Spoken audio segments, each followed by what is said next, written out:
trying to get it under control. Apologise for all the other videos, just... It's like, remember Smokey on Friday? It's like a bunch of spiders having a meeting on his head.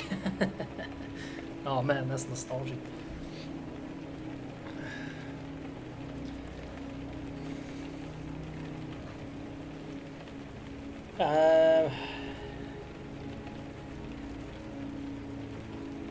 Man, I've been meditating a lot about how I'm going to continue to just vlog and journal on this psychological awakening. The thing is, since I started the channel, I've gone so much deeper than I thought, and the thing is, I've gone a lot deeper, and I've understood and grasped a lot more than I thought I would. So it's hard. It's like when you're growing, it's like I'm a kid again, you know what I mean? It's like I'm going from a toddler to a child to a teenager, literally, within like a year, So it's hard when I look back at the other videos. It's like I was the way I was elaborating, especially about psychology and like Jungian psychology, the archetypes, the structure of the subconscious mind, the pathology of the archetypes. It's like, obviously I was on the right principle, I was on the right understanding, but just I wasn't going to start again. I felt like starting again and just deleting the old videos and just starting to talk about the true meaning of masculine maturity. It is the true meaning, It's like all of this research and just decades of applied methodology and applied theory. Really, it's just to understand maturity, what true maturity is. and understanding all psychopathology is just immaturity in practice, That's all it is. Starting to understand the terminology, the whole glossary to use to interpret the behaviors of psychopathology, right? Which is starting to get my head around the concept of cosmos and grandiosity. Each one of the archetypes has its own grandiosity, and the pathology behind it is when the grandiosity is not in check, which is a sign that the archetypal configuration that your mind is in is taken over by its shadow. And the result is archetypal. It's called pathological infantile grandiosity, which is just your behavior as an adult resulting as psychopathic due to your immaturity, due to your lack of initiation. That's all it is. It's just lack of initiation. This is why these professors and these authors studied so much, like decades of research in all the spiritual, all the spiritual knowledge that we have on earth, mythology, theology, metaphysics, spirituality, because once they understood that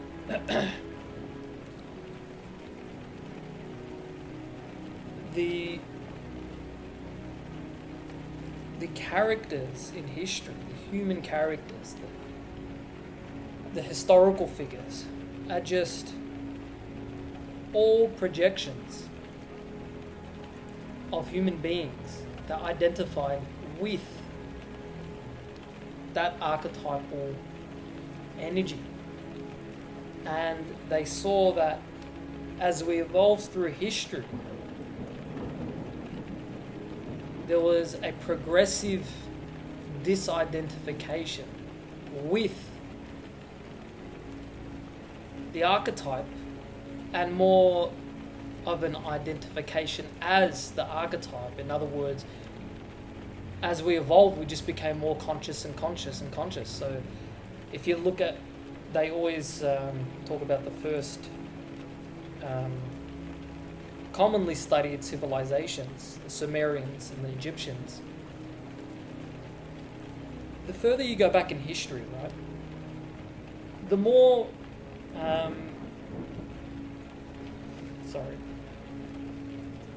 sparkle.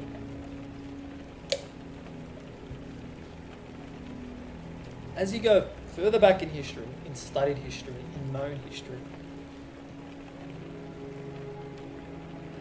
you see human beings like, this is what I was really struggling to elaborate on the last video, and like a month in, I've studied a lot more, and not just studied more, I've the productivity, the progress in understanding has been a lot more efficient, right?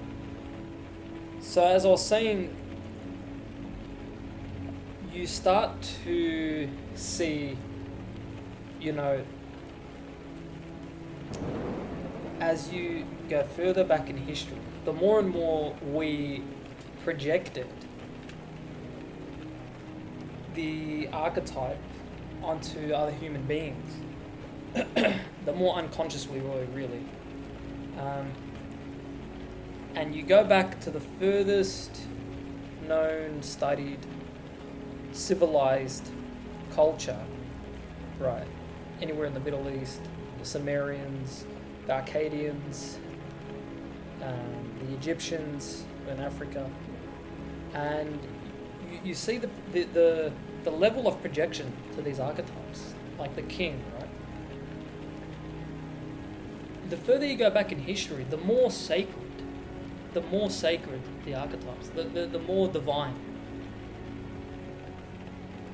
I mean, you go back to the oldest known monarchy, studied monarch culture, right?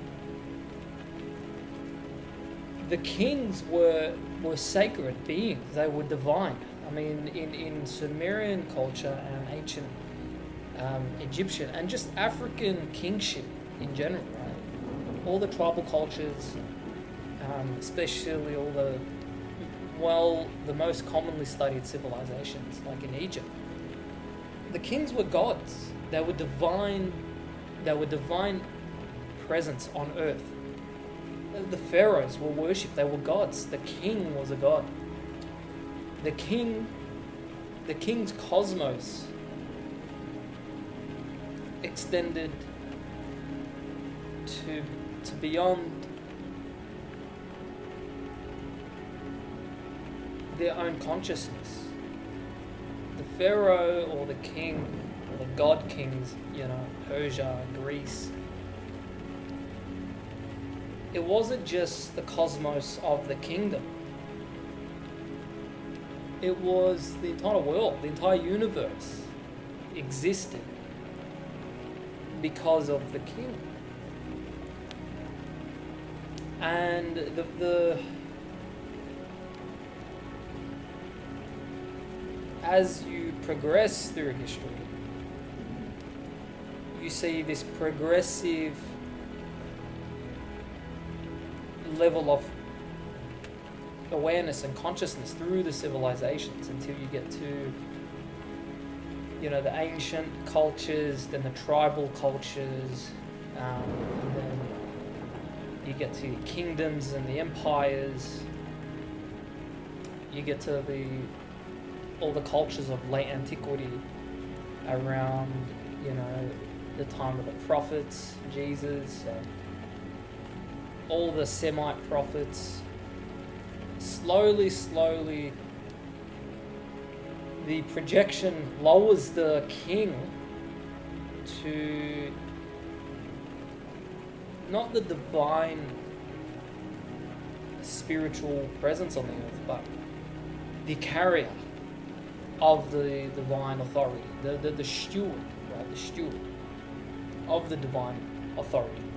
Until you get to medieval, and then until you get to approaching modern civilization, and then you get the European, French, UK Revolution, and then you get modernity, right? As you get more recent, you see the consciousness, you see that the history was written based on the level of consciousness of the contemporary civilization. So you realize that all the mythology and all the stories, the concepts and the theology, the literature, is all psychological.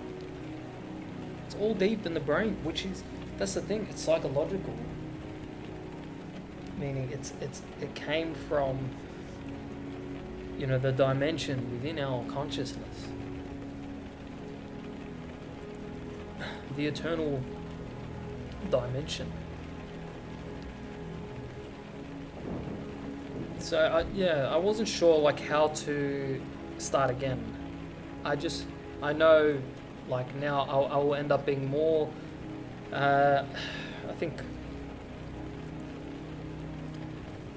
articulate, when it comes to understanding how deep and how crazy and beneficial this knowledge really is, because it's spirituality. It's not really intellect. You're studying this. You're studying your existence and your consciousness, which is, it's like, imagine you woke up from a dream you knew was 2 million years old, right? And you woke up from the dream, let's say you wake up from the dream, and at the beginning of the dream you remember you were prehistoric primate, hunting, right? Somewhere in the Siberian mountains or something. And in the dream, then you progress through the civilizations, through the time, through history, until you get to modernity. And then you wake up, and it's now you're studying. Okay, you were the same person, you were the same consciousness, the same,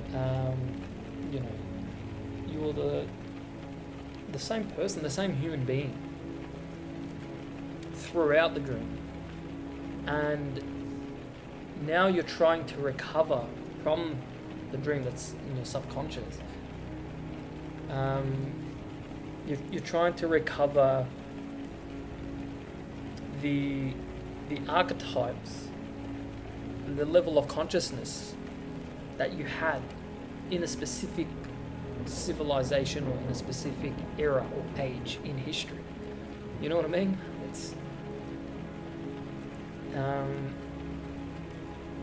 It's like you remember, okay, you were studying, the Vikings, and the just before, the medieval dark ages of, during the time of the Western civilizations kind of formulating, right? Western Europe, and you remember yourself as a Viking, and you remember looking at your tribal leader, your tribal elder, and the way you would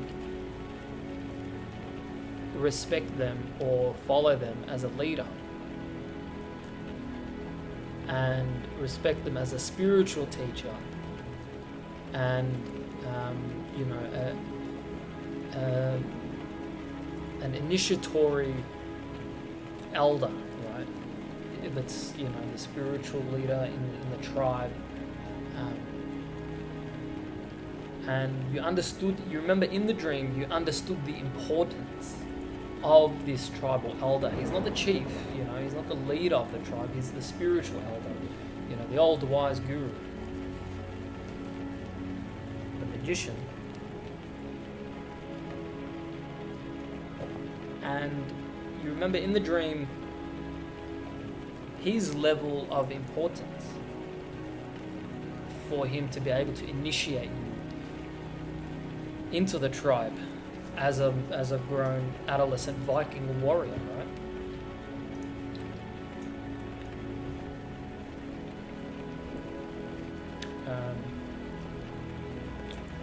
It's just interesting, like, the more you study the history, the mythology is always the same. The mythology is always the same.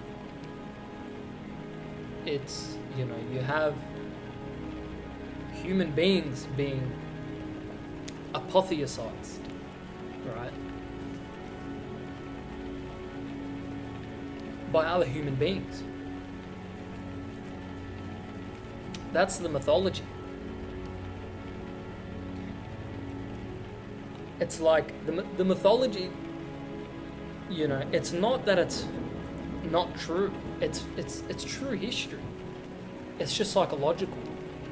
It's what they saw and what they believe to be true. So when they apotheosized, you know, Hercules or Zeus or the Emperor Kings, Darius or Alexandra, perfect example, you know, when they apotheosized Alexandra,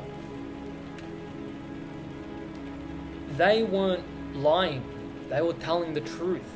He was a god, because that was their level of consciousness, right?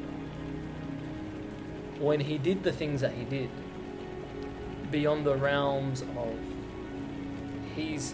the civilizations at the time, it was beyond their rational faculty of what they knew was possible, right? So they, like, for example, when Alexandra made it to, you know, to the peninsula, right, to the Levant, and he was marching down through the top of my motherland of Lebanon, went through Tripoli, went through Sidon. By the time they made it to Sur, just here, you know, there was the peninsula, the island off just literally right off the coast, right, of Sur, where the Phoenicians had their holy of holy temples, you know, and no one was ever allowed to go in. It was just sacred, you know. Only the divine was able to be present. You know, so if anyone was to walk inside and was to come out alive, it was because they had the divine birth or whatever, right? So when they knew Alexandria was coming, they all panicked, obviously. They all just, you look at history, there's different accounts to history. I've listened to different lectures about the same kind of events. You know, there was a lot of, it was a crazy time. You know, they were just praying, doing their ritual processes, human sacrifice, you know, they were just burning them. And because they knew, look, they handed over authority, right, of their little peninsula, their little mini empire, the Phoenicians.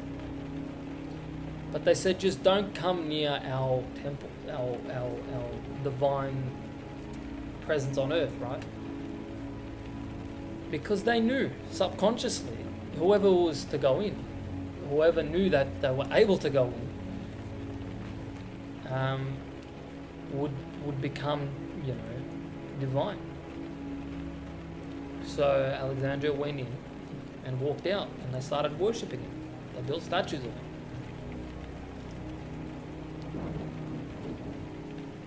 It was apotheosized.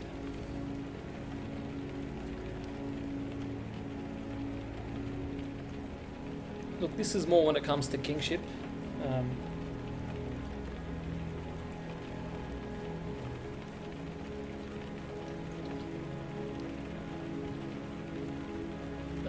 I think the king and the warrior, I think, were pretty easy to start realizing.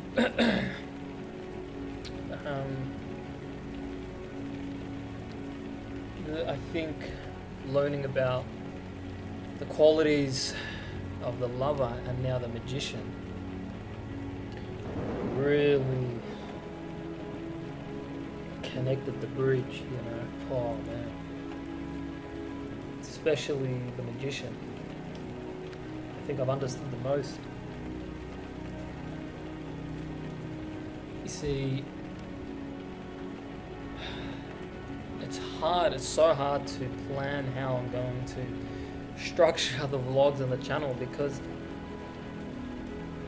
there's just decades and decades of research on every single one of these archetypes. I mean, there's the Institute is 30, nearly 40 years old.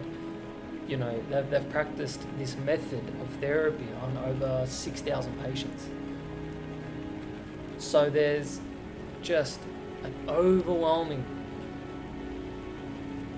amount of scientific practice on this psychotherapy, right, and this psychoanalysis. I just don't know how the way the lecturer describes and talks about the archetypes is like he doesn't write it down. Okay, warrior, this is you. Lover, this is you. This is what you do. It's these are not human traits. These aren't personalities. You know what I mean? They're objective.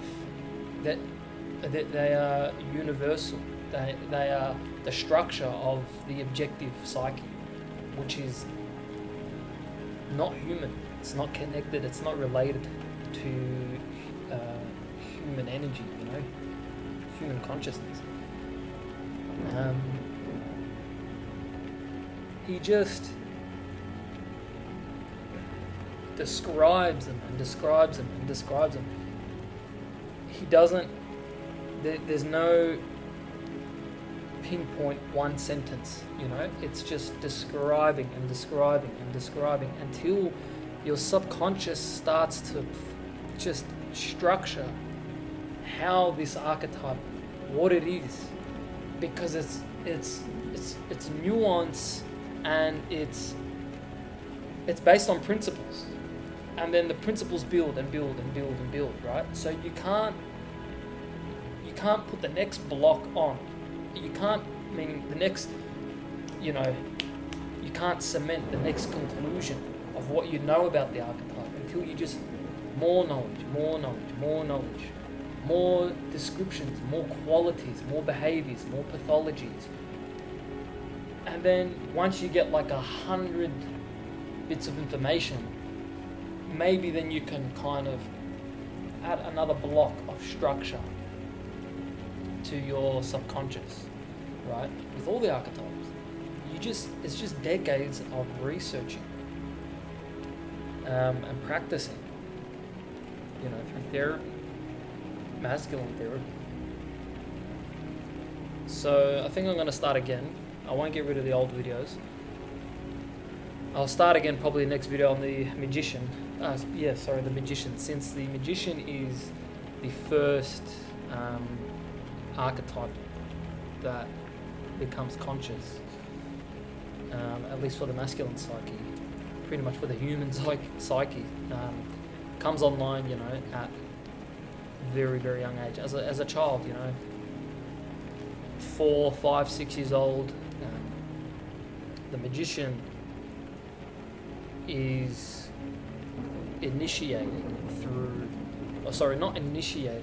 activated just through genetic. It's more of a biological process, right? And quickly, in most families, quickly develops as the trickster, the manipulating, over-exaggerating trickster. The thing is, you later learn why he's the first. It is the first archetype to activate, to come online, because it's the only. The magician is the only archetype that is aware. Not only is aware of the other archetypes, he's aware that he needs to bring the other archetypes online and integrate them through the psyche into the ego and the personality. Right? He is the engineer. This is the archetype of the magician, the physicist. You could like your college professors, your gurus, your spiritual elders, your spiritual leaders, your religious scholars. They hold the keys. They are the stewards, the gatekeepers, the arbiters.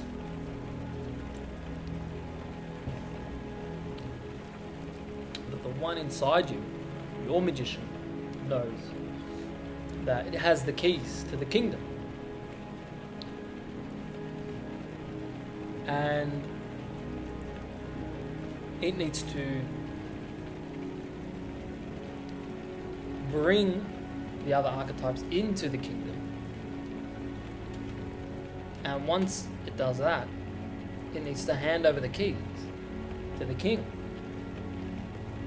which in most masculine psyches comes online midlife, 45 to 55. In 80% of adult males in the West, at least.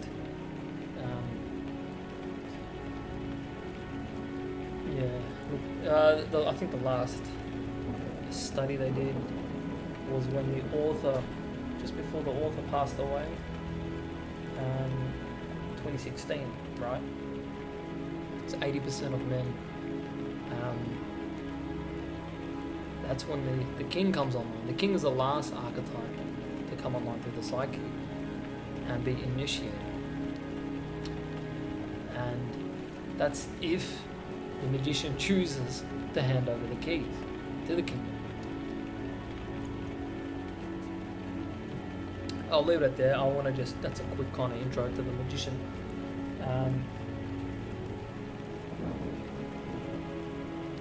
I just don't know how many videos it's going to be on each archetype or how long to spend. It's just hard. I really have been meditating this a lot.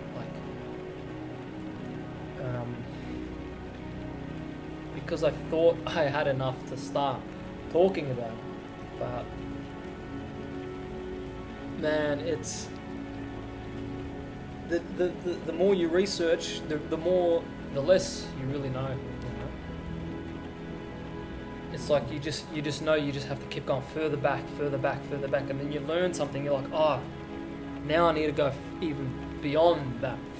It's really, it feels productive because because it's like, remember in like a video game, remember in like an RPG, and you're just lost for like hours and hours, and you think you're going in the right direction. You know what I mean? And then it's like, I don't know, you quickly YouTube something, or you finally find the hidden trail, and it's like, oh man, this is where I had to go. And then it kind of leads you back to the start of the map, and you're like, damn, you're at the start of the map, but now at least you're on the right trail, So now you're actually making progress. It's that feeling. So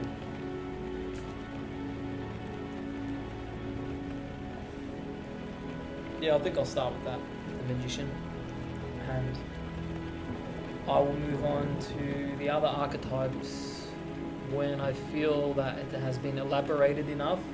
But even talking through, like,